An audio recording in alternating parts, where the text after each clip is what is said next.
este vídeo es dar a conocer un poco mi experiencia en el tratamiento de la tos crónica, una experiencia que difiere en algo a la experiencia publicada por los grandes expertos en la materia, ¿no? Bueno, yo creo que si hacemos un buen diagnóstico, yo creo que podemos aliviar a muchísima gente a que no tengan este gran problema que es la tos crónica, ¿no? Como dice la diapositiva, la tos crónica se considera cuando es superior a 6 semanas de duración, pero hay muchos que llevan años, ¿no?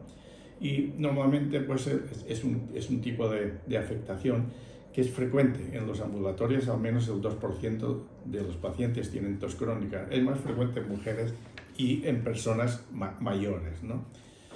¿Cuáles son las causas de la tos crónica? Como digo, los estudios muchas veces están hechos a nivel hospitalario, y estas 3 en azul son las series más reconocidas o las que más se utilizan o se estudian, ¿no? Y como vemos, las causas se dividen en respiratorias, que es el asma, la EPOC o enfermedad o la bronquitis crónica que decíamos antes por tabaco, y la fibrosis. Y las causas no pulmonares son la rinitis o la sinusitis, el reflujo gastroesofágico y los fármacos, que a veces hay un fármaco de la presión arterial que es un inhibidor de la ECA, de la enzima convertora a la angiotensina, que ya sabemos si se retira, si en su caso, ¿no? Y luego hay unas cuantas causas, muchas menos frecuentes: la bronquitis eosinófila, la afectación de las cuerdas vocales por disfunción de las cuerdas vocales. Y curiosamente, de esas 3 series, prácticamente ninguna nombra las bronquiectasias, que son dilataciones de los bronquios, que para mí, como veremos, es la causa más frecuente, ¿no? A nivel ambulatorio, los estudios que se han hecho son pocos. Realmente uno encuentra, mirando el PubMed, que es la web donde están las publicaciones mejores, hay pocas publicaciones. Ahí refiero 2 de las que he encontrado, ¿no? Y allí las causas son las mismas que hemos dicho, pues asma, EPOC, rinitis, reflujo, pero allí una tercera parte, el 30%, no se encuentra la causa, probablemente porque no se hace un estudio tan completo, ¿no? Y si es la tos crónica de los pacientes que no tienen, que ha sido reciente, que no llevan años, ¿no? He cogido un estudio, que es el último que se ha publicado en Estados Unidos, de 174 pacientes. Y bueno, las asmas, la causas es otra vez lo mismo: asma, reflujo, EPOC. Y luego hay toda una miscelánea del 40 y 39% que refieren como tos de vías altas e infecciones, que seguramente muchas de ellas, bajo mi punto de vista, deben ser bronquiectasias que no se han estudiado, ¿no? Bueno, entonces, ¿cuál es la pauta que yo creo que se debe hacer para estudiar, o que debemos hacer para estudiar la tos crónica? Primero de todo, un interrogatorio exhaustivo, buscando la infancia, buscando causas de bronquitis, etcétera, etcétera, un poco mirando la historia anterior, pero muy exhaustiva. La auscultación es importante porque si tiene sibilantes o pitos, que llamamos, son expiratorios, pensaremos más en una eventual asma. Si son inspiratorios, pensaremos en la bronquiolitis que acompaña a las bronquiectasias muchas veces. Hemos de hacer unas pruebas de función pulmonar completas, no solamente la espirometría, sino los volúmenes y difusión, que nos ayudan mucho.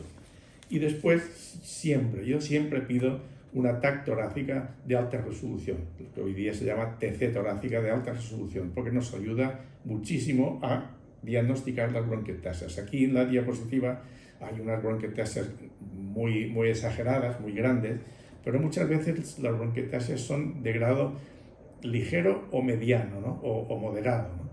Y estos, a veces los radiólogos les cuesta informar las que son de pequeño grado. Y nosotros, como tenemos la historia del paciente que ha hecho expectoración, que ha tenido fiebre, etcétera, etcétera, nos podemos fijar mucho más. O sea, que siempre hay que mirar, el médico tiene que mirar la imagen, no conformarse solo con el informe, ¿no?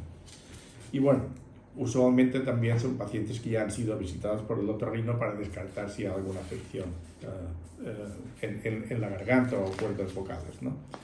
Bueno, ¿cuál es mi experiencia después de ver unos 4 o 5 mil pacientes, muchos de ellos con bronquiectasias? Es que con tos crónica, perdón, que la causa más frecuente son las bronquiectasias. Yo diría que a lo mejor de un 70%. ¿Y qué causas se encuentran que son las más frecuentes? Una tuberculosis en la infancia, juventud, muy frecuente. Y otra causa es defecto de defensas de las inmunoglobulinas G o de una subclase de la inmunoglobulina G. Siempre son déficits parciales. Otros casos encontramos que tienen una EPOC por tabaco y luego ya toda esta miscelánea de bronquitis eosinófila, la mucosidad que cae por detrás de la nariz, el reflujo esofágico.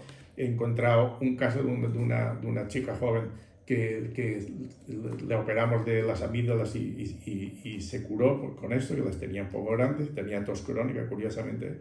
Otro paciente mayor, fumador, que tenía un cáncer endobronquial, cosa tampoco no frecuente, y una paciente que tenía un humidificador que había desarrollado hongos y tenía una neumonitis por hipersensibilidad. O sea que mi experiencia es que la causa más frecuente son las bronquiectasias, que es lo que hay que buscar. Bueno, ¿cuál es el tratamiento? Si el paciente refiere expectoración amarillenta o verde, un antibiótico, y en caso de que no se solucione, pues habrá que hacer un cultivo de la expectoración y ver si hay una pseudomonas o micobacterias, que son microbios más resistentes.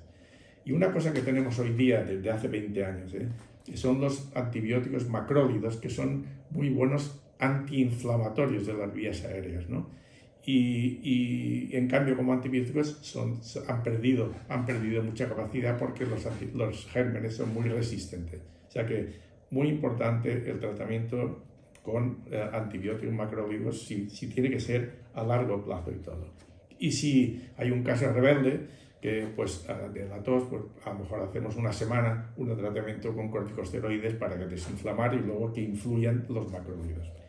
En definitiva, la tos de larga duración, en mi experiencia, que ya digo que es bastante larga, lo más frecuente son las bronquiectasias. Por lo tanto, hay que ir a descartar que el paciente no tenga bronquiectasias, lo primero de todo.